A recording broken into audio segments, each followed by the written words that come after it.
Perkembangan infrastruktur komunikasi informasi global. Infrastruktur komunikasi global merujuk kepada jaringan yang digunakan untuk berkomunikasi dan bertukar informasi dalam skala global. Perkembangan dimulai dari jaringan informal. Sebagai contoh adalah para penjelajah dan pedagang, yang mana mereka berperan sebagai penyebar ide atau informasi melalui rute perjalanan atau perdagangan yang mereka lalui. Contoh ide yang disebarkan adalah ajaran agama. Selanjutnya berkembanglah telegraf nirkabel, yang berarti kode Morse yang ditransmisikan melalui gelombang elektromagnetis. Sesuai dengan namanya, nirkabel artinya tidak menggunakan kabel. Dalam konteks ini adalah untuk menghubungkan antar perangkat. Alat sederhana ini mampu mempermudah dalam menyebarkan informasi. Selanjutnya berkembang teknologi telepon. Konsep pertama teknologi telepon dimiliki oleh Antonio, kemudian dikembangkan oleh Alexander Graham Bell hingga tercipta bentuk fisik pertama dari teknologi ini bernama liquid transmitter, sebuah alat berupa kawat yang dipertemukan dengan air yang bersifat konduktor dan asam sehingga menghasilkan tegangan yang dapat mengirimkan percakapan.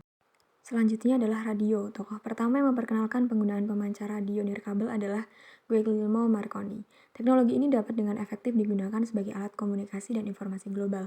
Contohnya seperti manajemen opini publik dan propaganda.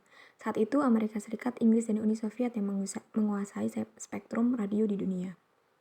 Selanjutnya berkembanglah teknologi percetakan. Teknologi yang menjadi awal terbitnya koran-koran khususnya di Eropa. Diawali dari penemuan mesin cetak Johann Gutenberg, hingga akhirnya teknologi ini menyebar ke benua lainnya dan berbahasa non-Eropa. Koran yang dihasilkan dari teknologi ini bisa dijadikan sebagai alat komunikasi dan pertukaran informasi dalam skala global. Pemanfaatan Big Data dan Metaverse dalam komunikasi global. Jadi, pemanfaatan ini dapat memberikan dampak yang signifikan dalam berbagai aspek kehidupan, termasuk komunikasi, kolaborasi, dan interaksi antara individu dan kelompok di seluruh dunia. Kombinasi ini dapat memberikan peluang untuk meningkatkan pemahaman lintas budaya, memperluas jangkauan komunikasi, dan membangun kolaborasi global yang lebih kuat. Namun, perlu diingat bahwa penggunaan teknologi ini juga harus memperhatikan masalah privasi, keamanan, dan pengelolaan data yang tepat agar tercapai manfaat yang optimal. Yang pertama ada Big Data, di mana Big Data ini adalah salah satu teknologi terbaru yang mampu untuk mengumpulkan, menganalisis, dan memproses data dalam jumlah yang sangat besar dan kompleks. Big Data ini dapat membantu organisasi dan individu untuk memahami tren dan pola dalam data yang dihasilkan dari berbagai sumber, termasuk media sosial dan internet. Nah, pemanfaatan Big Data ini dapat dilakukan melalui berbagai cara. Yang pertama, analisis sentimen media sosial. Yang kedua, pelacakan tren dan pola. Yang ketiga, personalisasi komunikasi. Yang keempat, pengembangan produk dan layanan yang lebih baik. Yang kelima, meningkatkan efisiensi operasional. Nah, dalam kesimpulannya, Big Data ini memiliki potensi besar dalam meningkatkan komunikasi global dan dapat digunakan dalam berbagai cara yang berbeda. Dengan memanfaatkan teknologi Big Data dengan bijak, organisasi dapat meningkatkan efektivitas komunikasi mereka dan merespon perubahan dalam preferensi dan perilaku masyarakat global dengan lebih cepat dan efektif. Lalu yang kedua ada Metaverse. Nah, Metaverse ini adalah istilah yang digunakan untuk menggambarkan dunia virtual yang terhubung, di mana pengguna dapat berinteraksi dengan lingkungan virtual dan dengan orang lain melalui representasi digital. Pemanfaatan Metaverse dalam komunikasi global ini dapat membawa dampak besar dalam cara kita berkomunikasi dan berinteraksi dengan orang di seluruh dunia. Nah, berikut ini adalah beberapa contoh pemanfaatan Metaverse dalam komunikasi global. Yang pertama, konferensi dan pertemuan virtual. Yang kedua, pendidikan jarak jauh dan pelatihan. Yang ketiga, socializing dan jaringan. Yang keempat, pemasaran dan branding. Yang kelima, hiburan dan seni. Pemanfaatan Metaverse dalam komunikasi global menawarkan berbagai peluang untuk mengubah cara kita berinteraksi dan berkomunikasi di era digital. Hal ini dapat memperluas batasan fisik, mengurangi jarak dan waktu, serta menciptakan pengalaman yang lebih imersif dan terhubung antara individu dan kelompok di seluruh dunia. Media. Pengertian yang media itu adalah media yang menggunakan internet berbasis teknologi online, berkarakter fleksibel, berpotensi interaktif, serta dapat berfungsi secara privat atau publik. Sumbernya itu, semua orang bisa menjadi sumber berita karena semua orang bisa menulis dan membuat berita di blog atau webnya masing-masing. Contohnya itu ada media sosial, game digital, dan surat kabar digital. Nah, contohnya tadi itu kan media sosial ya. Seperti yang kita tahu, kita tuh bisa ngeposting apa aja di sosial media. Nah, jadi semua orang, kalau kita posting secara publik, semua orang bisa melihat postingan kita. Menurut McWills, ada 4 kategori utama new media. Yang pertama itu ada media komunikasi interpersonal. Contohnya itu telepon yang semakin canggih dan email. Tujuan awalnya itu buat bekerja, tapi sekarang fungsinya itu lebih pribadi. Secara umum isinya itu lebih rahasia, tapi juga mudah rusak, soalnya gampang kena virus dan sebagainya. Yang kedua ada media pencarian informasi. Kita pasti udah umum banget dengan internet. Nah itu kan kita bisa mencari berbagai macam informasi dan sumber data. Lalu ada media permainan interaktif. Ini kita juga udah gak asing. Ini ada video game, terus virtual reality. Inovasi utamanya itu terletak pada interaktivitas antara pengguna atau pemain. Yang terakhir ada media partisipatif kolektif. Nah itu tujuan utamanya itu adalah penggunaan internet untuk bertukar dan berbagi informasi.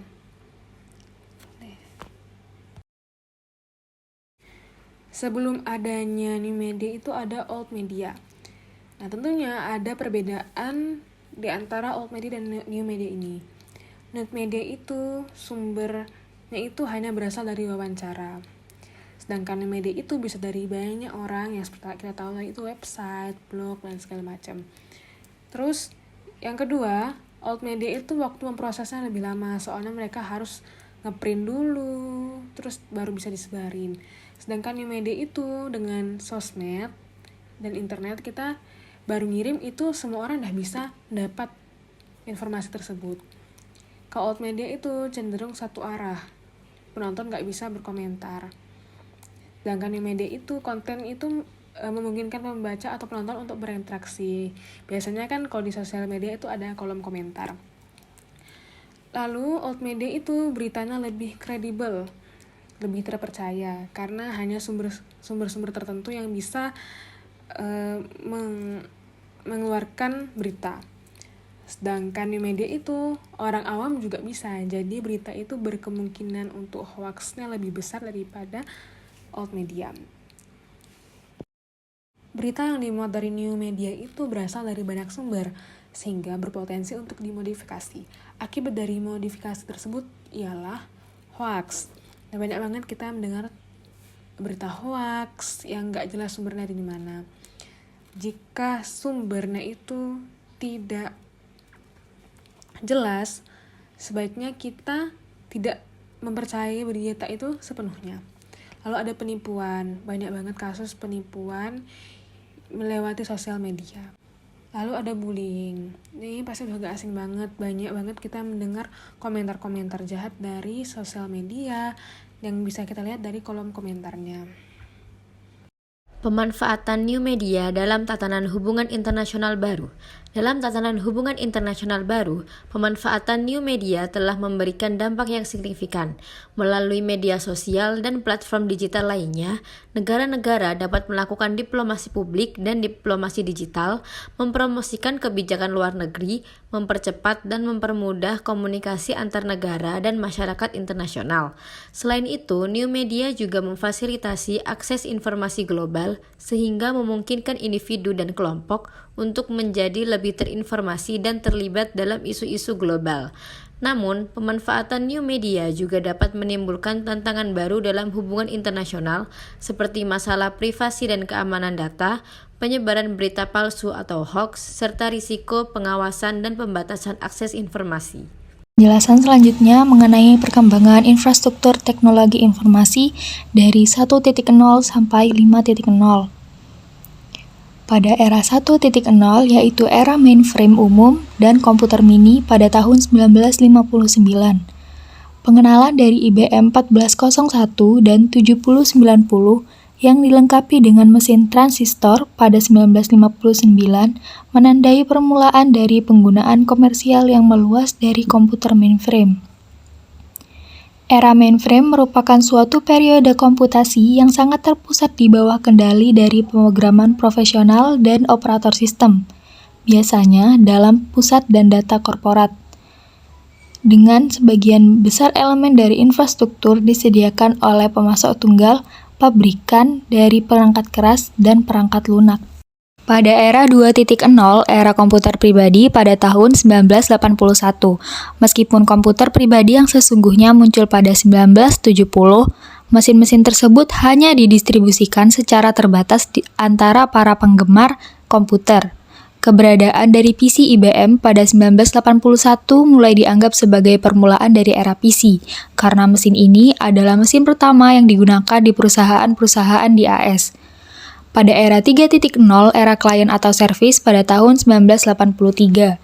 Pada komputasi klien atau server, desktop maupun laptop yang disebut klien terhubung dengan sebuah komputer server prima yang menyediakan berbagai layanan dan kemampuan bagi komputer klien yang memungkinkan organisasi bisnis untuk mendistribusikan pekerjaannya melalui rangkaian mesin yang lebih kecil dan hemat biaya ketimbang menggunakan sistem mainframe yang terpusat. Pada era 4.0, era komputasi perusahaan tahun 1990. Pada awal 1990-an, banyak perusahaan beralih ke perangkat standar aplikasi dan jaringan. Hal ini memungkinkan mereka untuk mengintegrasikan jaringan dan aplikasi yang terpisah di dalam perusahaannya ke dalam infrastruktur yang terdapat dalam perusahaannya. Dengan semakin berkembangnya internet sebagai area komunikasi yang terpercaya sejak tahun 1995, organisasi bisnis mulai serius dalam menggunakan Transmission Control Protocol atau Internet Protocol untuk menghubungkan jaringan-jaringan mereka yang terpisah. Di era 5.0, era komputasi cloud dan mobile pada tahun 2000, pertumbuhan kapasitas bandwidth internet telah mendorong model konfigurasi klien server lebih maju, menuju apa yang disebut model cloud computing. Cloud computing mengacu komputasi yang menyediakan akses ke dalam sumber daya komputasi yang terintegrasi dan boleh dibagikan komputer, perangkat penyimpanan, aplikasi, dan layanan melalui sebuah jaringan yang biasanya adalah internet.